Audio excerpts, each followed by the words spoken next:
So we've been learning about spiritual beings in the Bible, and I still have a lot of questions about the bad ones. Well, great. Let's talk about the Satan and demons in the story of the Bible. So let's start in the beginning.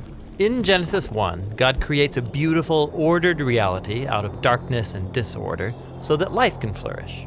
He appoints humans as his representatives to rule over all of it, and 7 times God calls it good. Yeah, I experience that kind of goodness often in the world, in things like beauty and truth, love and generosity. But in Genesis 3, we meet a creature who's in a state of rebellion against his creator.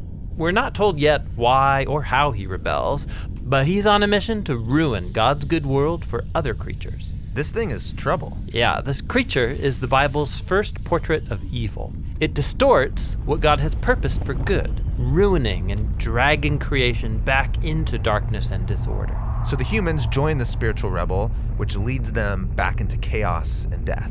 And from this point on, the human rebellion is interwoven with a spiritual rebellion. And the biblical story shows how this happens over and over again.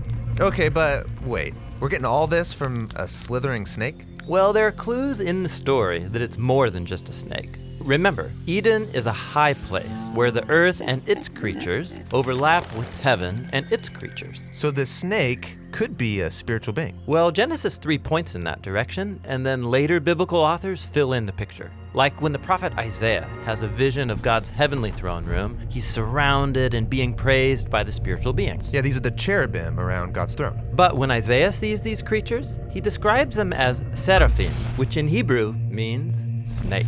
So the snake is like a former staff member in God's throne room. So why is he talking to the humans? Well, the prophet Ezekiel understood this figure as a spiritual rebel who didn't want to live under God's wisdom and authority. He wanted to be God. Oh, right. That's the same temptation the snake puts before Adam and Eve. Exactly. He says they could rule the world like God, but by their own wisdom. So they're all kicked out of the garden. Yeah, God says this rebel will now crawl on its belly. Where does it go after this? Well, the biblical authors offer subtle clues where this being is at work behind the scenes, animating division and hatred between humans. They also use a variety of images to describe this being. It's a snake, or a sea dragon, or a dark desert creature, or the king of death in the grave. He's also given many titles, like Tempter, or the Evil One, or the Devil, which in Greek means the slanderer. But his name is Satan, right?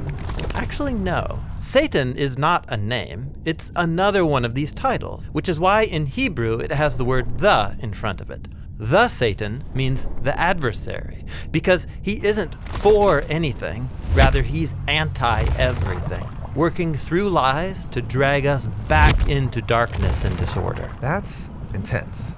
Now, what about these other spiritual rebels in the Bible called demons? What are they all about? Okay, so remember the concept of God's heavenly staff team, the divine council, or the sons of God. In the Hebrew scriptures, we're told that some of these rebelled too. When did that happen? Multiple times, actually. After the snake comes the rebellion of the sons of God in Genesis 6. We're told that they have sex with women who then give birth to violent warrior giants. Oh, right, the Nephilim. These are probably the strangest characters in the whole Bible. Well, strange from your point of view, but ancient readers knew exactly what was going on. The ancient kingdoms around Israel claimed to be founded and protected by giant warrior kings who were part human, part God, and filled with divine wisdom.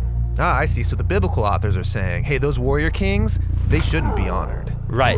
In this story, they're portrayed as human rebels who are captive to spiritual evil, spreading their violence in God's good world. Yeah, and one of those kings in Genesis 10 goes on to build the city of Babylon. Yes, Nimrod, whose name sounds like the Hebrew word for rebel. And his kingdom leads to the next rebellion, where humans exalt themselves in Babylon. But God scatters that rebellion.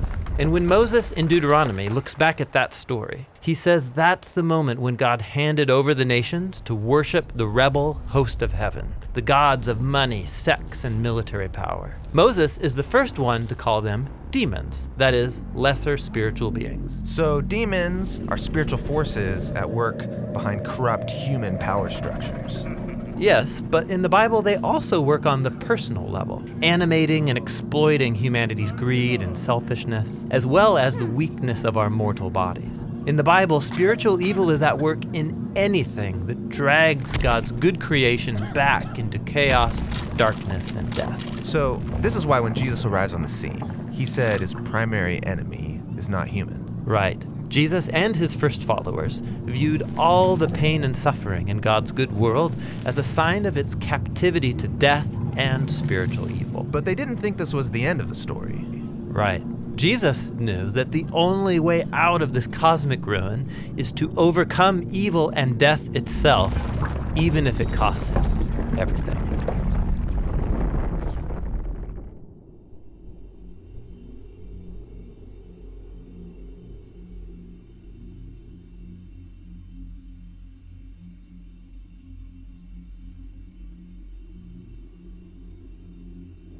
You just watched a video in our Spiritual Being series. This one was on the Satan and demons. Next up is our last episode about how Jesus opens the way for a new humanity to rule with God over heaven and earth.